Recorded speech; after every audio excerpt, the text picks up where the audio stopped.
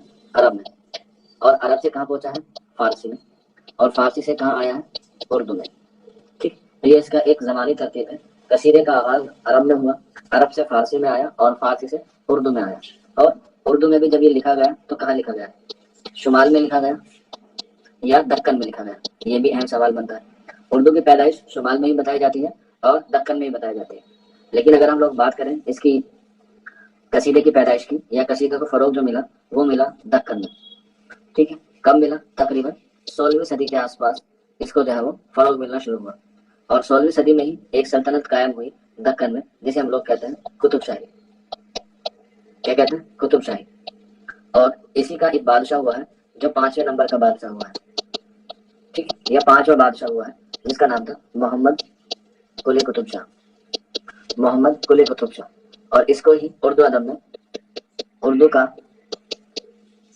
قصیدہ نگار مانا جاتا ہے، یا اردو کا پہلا قصیدہ نگار مانا جاتا ہے۔ اردو کا پہلا قصیدہ نگار محمد قلی قطب شاہ کو مانا جاتا ہے، اور یہ کون سا بادشاہ تھا؟ 5ویں نمبر کا۔ کوئی بتا سکتا ہے آپ میں سے کہ محمد قلی قطب شاہ مغلیہ سلطنت کے کس بادشاہ کے ہم عصر تھا؟ مغلیہ سلطنت کے کس اکبر دو ہوئے ہیں، اکبر سیکنڈ یا اکبر فرسٹ؟ اکبر بھی تو دو ہوئے ہیں، بتائیے، اکبر دیکھتے یا اکبر فرسٹ؟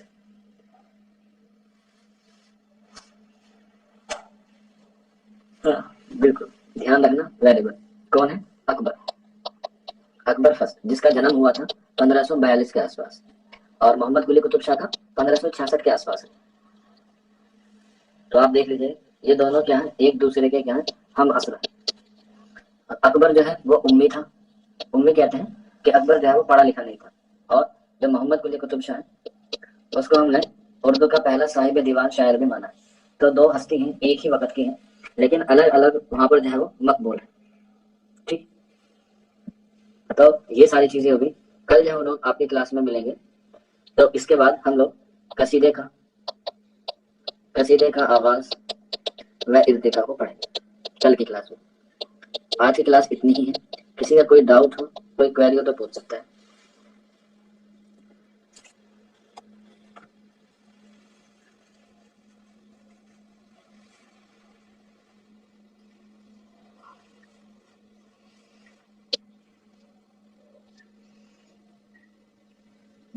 ہاں بیٹا، جلال الدین اکبر ہی فرسٹ ہے، جلال الدین محمد اکبر، اور ان کا اصل نام کیا ہے؟ جلال الدین محمد اکبر کا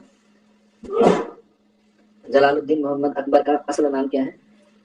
جی ایس میں پوچھا جا سکتا ہے، اس لیے پوچھ رہا ہوں بس آپ لوگوں سے۔ بالکل، محمد شوقین نے صحیح بتایا، آنسر ہے بدر الدین۔